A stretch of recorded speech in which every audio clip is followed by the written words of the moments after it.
Students, तो आज के इस वीडियो में हम ये देखने वाले हैं कि गूगल फॉर्म यूज़ करके हम ऑनलाइन टेस्ट में कैसे अपीयर कर सकते हैं। तो इसके लिए सबसे पहले आपको ये ध्यान में रखना है बेटे कि आपके स्मार्टफ़ोन, आप मोबाइल फ़ोन जिससे आप ये टेस्ट अपीयर कर रहे हो, उसके जीमेल अकाउंट में आपने साइन इन कर रखा है या नहीं। तो जिस भी जीमेल अकाउंट से आप एग्ज़ाम देने वाले हो, एक जीमेल अकाउंट से आप लॉगिन हो रखे हो या नहीं।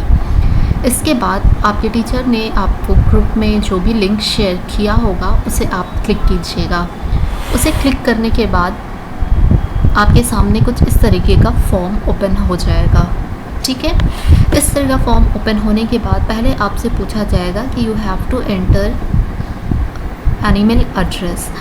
तो जिस भी ईमेल एड्रेस से आप लॉगिन रहते हो अपने मोबाइल में, वही ईमेल एड्रेस आप यहाँ पे टाइप करना। अगर आपका पर्सनल कोई ईमेल एड्रेस है आप वो डाल सकते हो, अगर पर्सनल नहीं है तो अपने फादर या मदर का, अपने पेरेंट का ईमेल एड्रेस यहाँ पे प्रोवाइड कर सकते हो।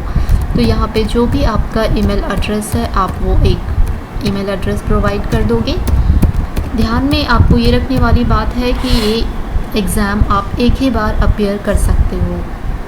उसके बाद यहाँ पे आप अपना नाम डाल दो, आप जो भी अपना नाम देना चाहते हो। ठीक है, and then your class and section. ठीक है, हो सकता है कि आपके पास क्लास एंटर करने के लिए एक अलग ऑप्शन आया और सेक्शन चूज़ करने के लिए एक अलग ऑप्शन आया, तो आप देख लोगे कि यहाँ पे क्या मेंशन है।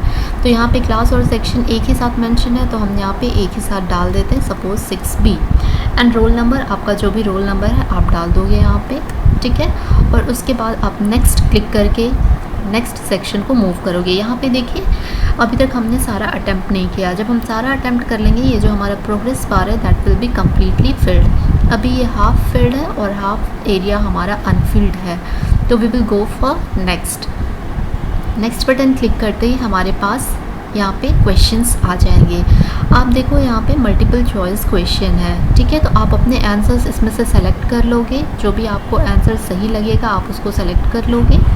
ठीक है, यहाँ पे आपको टाइप करना है। ठीक है, तो आप अपना डेफिनेशन यहाँ पे टाइप कर लो। मैं यहाँ पे पूरा डेफिनेशन आपको नहीं बताने वाली हूँ, ये तो मल्टीपल चॉइस क्वेश्चन था, ऑप्शंस दिए गए थे, आपने अपना ऑप्शन यहाँ पे चूज़ कर लिया। But this is not multiple choice, यहाँ पे आपको टाइप करना है अपना आंसर। ठीक है, तो आप अपना कोई भी आंसर यहाँ पे टाइप कर लो। सेडिमेंटेशन को आप डिफ़ाइन कर लोगे। ठीक है, फिर आप डिकेंटेशन को भी डिफ़ाइन कर लोगे। करने के बाद you will move to the sorting process. Why sorting is needed? तो sorting is needed to separate useful materials. जो भी आपका आंसर है आप वो लिख लोगे। ठीक है, मैंने सिर्फ एक यहाँ पे सैम्पल दिखाया है आपको। इसके बाद आप देखो as soon as you are getting submit button. इसका मतलब है कि आपका ये फॉर्म, आपका ये एग्ज़ाम क्वेश्चन पेपर आपने पूरा का पूरा अटेम्प्ट कर लिया है।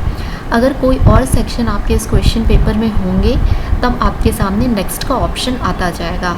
अगर आपके सामने सबमिट का ऑप्शन आ रहा है, मतलब क्या है कि आपने पूरा का पूरा क्वेश्चन पेपर अटैम्प्ट कर रखा है।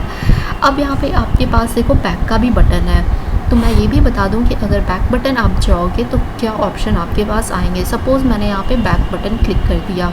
ठीक है, तो बैक बटन अगर आप क्लिक कर दे रहे हो तो आपने जो प्रीवियस पेज में जो भरा था वो चीज़ें आपके सामने आ जाएंगे। आपको लगता है कि बाई चांस आपने गलत कुछ फिलअप कर दिया हो तो आप बैक बटन जाके उसको वापस से चेंज कर सकते हो। लेकिन ध्यान रखने वाली बात ये है कि एक बार अगर आपने सबमिट बटन प्रेस कर दिया तो फिर कोई भी एडिटिंग आप नहीं कर सकते हो। तो अगर आपने गलत से रोल नंबर या कुछ भी गलत भर दिया था तो आप बैक बटन जाके वो चेंजेस कर सकते हो। तो मैं ये कहूँगी कि as soon as you are getting the submit button, आप फिर से बैक बटन में जाके एक बार अपने सारे आंसर्स को चेक कर लोगे before pressing the submit button. ठीक है, क्योंकि एक बार अगर आप सबमिट क्लिक कर लोगे तो फिर आपके पास कोई ऑप्शन नहीं रह जाता है अपने आंसर्स को चेंज करने के लिए। तो फिर आप क्या करोगे, आप सिंपली यहाँ पे सबमिट बटन प्रेस कर दोगे। सबमिट बटन जैसे ही आप प्रेस करते हो तो आपका जो रिस्पॉन्स है, जो भी आपने आंसर दिया है, वो टीचर के पास अवेलेबल हो जाएगा और फिर टीचर उसे इवैल्यूएट करके आपके पास बाद में पहुंचाएंगे। ठीक है, तो सबसे इम्पॉर्टेंट चीज़ है कि गूगल फॉर्म में लॉगिन करने के लिए आप एक जीमेल अकाउंट के थ्रू ही लॉगिन कर सकते हो। तो नॉर्मली आप गूगल मीट में क्लासेस करते हो, इसका मतलब है कि आप ऑलरेडी साइन इन हो अपने स्मार्टफोन में जीमेल अकाउंट में, ठीक है। तो आप कोई भी एक जीमेल अकाउंट का लॉगिन आईडी से आप ये टेस्ट को अपीयर कर सकते हो। So all the best for your test. Thank you for watching.